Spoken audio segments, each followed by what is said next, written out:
I've got some chokecherry syrup I'm going to put on this French toast that my wife and I, Shauna, we picked on Monday. This is Saturday now, but we picked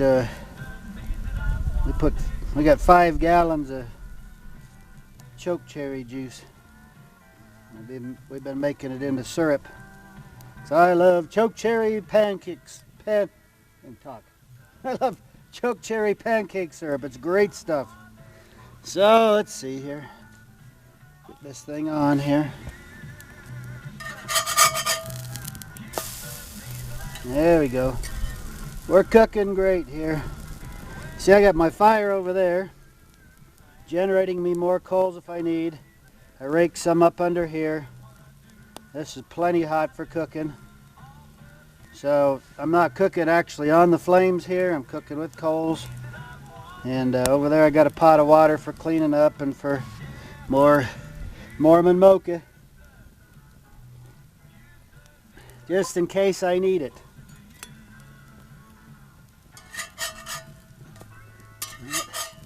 I'll let it go just a tad longer. It goes pretty quick here. I love cooking on the cast iron. Got our iron cooking sticks, Cookin Irons. There, that's a big set, 36 inches. That's the smaller set back there, 24 inches. But it works nice even with cast iron. That's what I like about it.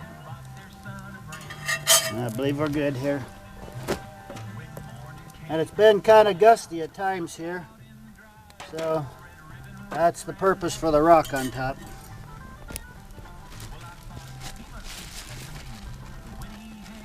This ought to be enough to last me the whole day. Till dinner time or something anyway. There we are. I believe it's time to bust out the French toast here. Of course, I'm not going to eat all of that. We'll start with part of it. Well, this is some chokecherry jam, or jam syrup, that we made the other day. This stuff is just awesome.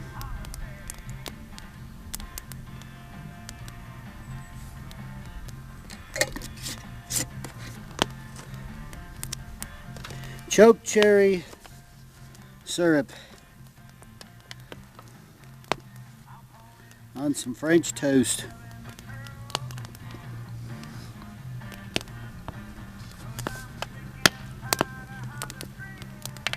Oh, it's so good. Now, chokecherry has kind of a unique flavor to it. Some people call it a wild cherry, but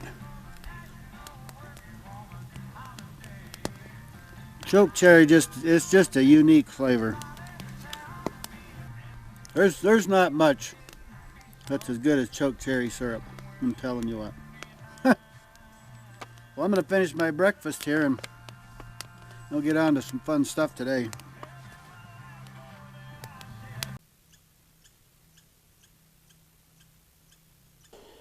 Hey, Perry Peacock here with Wilderness Innovation.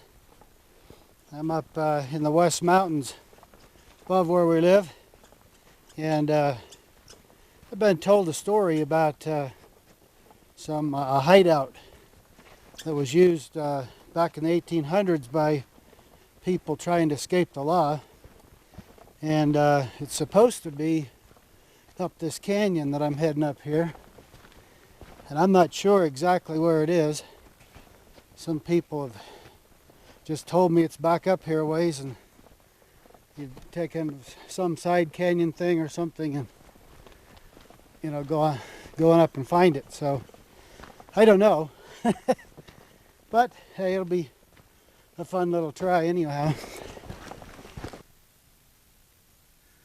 You look back in there, there's all kinds of little side canyons and cracks and stuff like over there. And it's been pretty rainy here off and on, so I got my poncho actually fastened onto my my backpack, which my backpack is just one of our multi-purpose gear bags.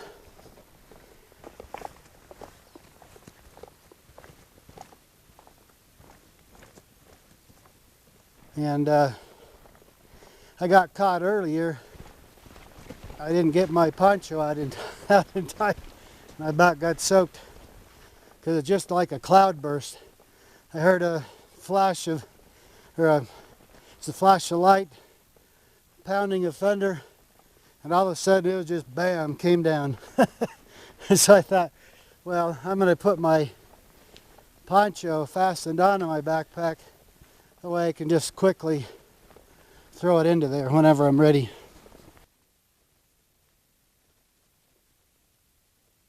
You can't even see where a lot of these little canyons start. I mean, if you didn't know it was there or stumble onto it, you'd never know.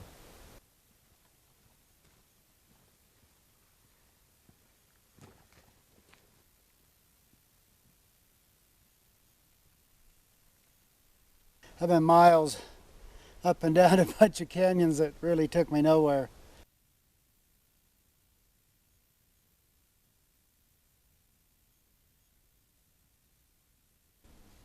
I don't know if I'm going to find this robber's hideout or not.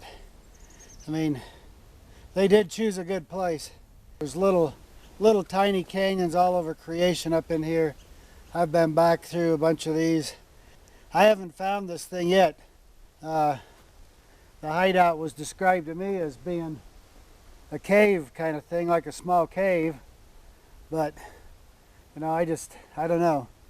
I mean, there could be a, a cave back up in some of these areas here where maybe you have to kind of climb up into it a little bit, so it's not accessible from the bottom of the canyon. But, man, I don't know. It's kind of crazy. I mean, it could be a tough situation trying to find somebody up here. So I might not find it. I don't know. I'll keep on looking and see what we can come up with. Well, we just keep on going, see what we can find here.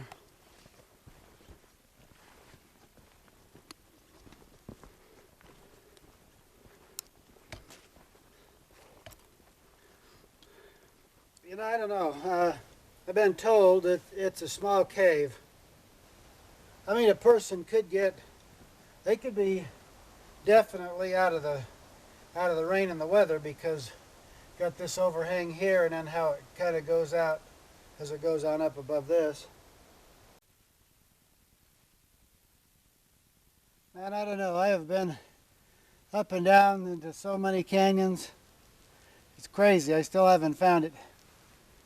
I just came out of this canyon over here. I went that canyon up there. I went up in there about a mile, and it's steep.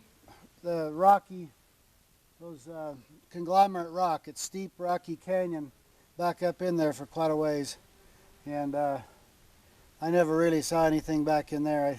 I kept seeing something. I thought, hey, that's it, but I don't know.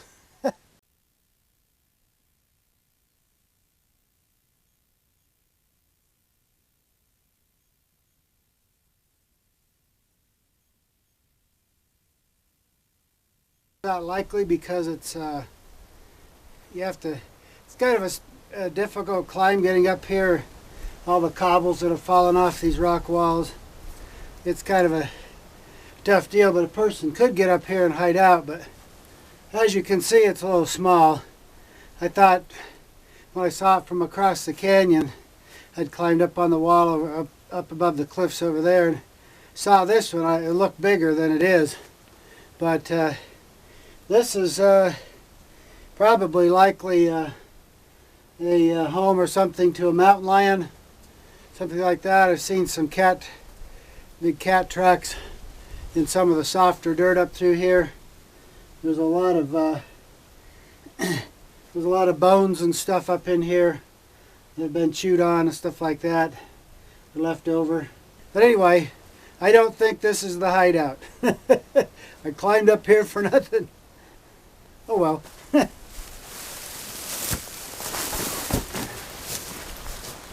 Well, now I don't know if you can see this right here. See this rock overhang?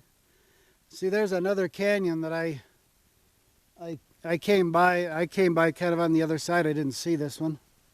But it's just a narrow canyon. It goes from right there just to right there. And it's steep rock sides up there. But I don't know, maybe I'll walk up there just a little bit and see. I don't think there's anything right there at that overhang, because that wouldn't offer any shelter. That's far too open to really be a shelter. But since it's kind of hanging out, maybe, you know, there might be something up there. So let's go take a gander at that. All right, well, let's see here.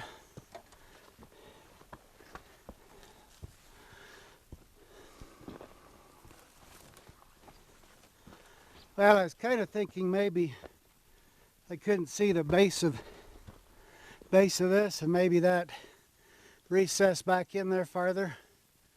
I was kind of hopeful, but I don't know. Another dead end, maybe.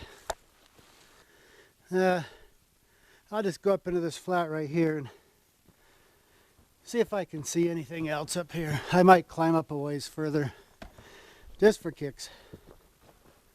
Oh my word. Oh my word. There we are, right there. There we are. That's what I've been looking for. I already tried once before up here with my wife Shauna. We come up through here, but we didn't come quite this far. Well, let's go ahead and take a look at this thing. See what we got. See if this could be big enough really to be suitable. It looks like it is from here. Oh man, yeah. This is easily big enough in here. So 30 by 40, that's big as a house. So anyway, just to put the camera in here to see a widthwise view of it. You can see I can go back here a pretty good ways.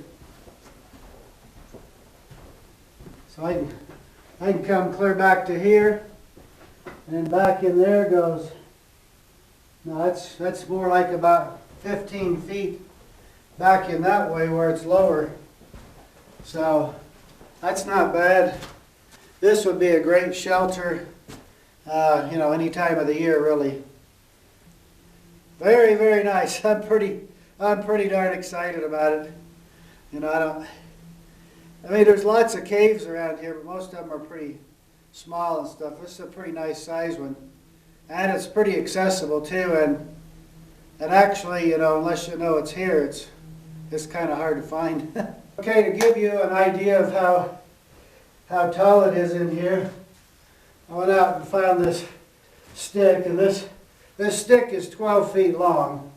So if I put it up here to the highest part of the ceiling up here,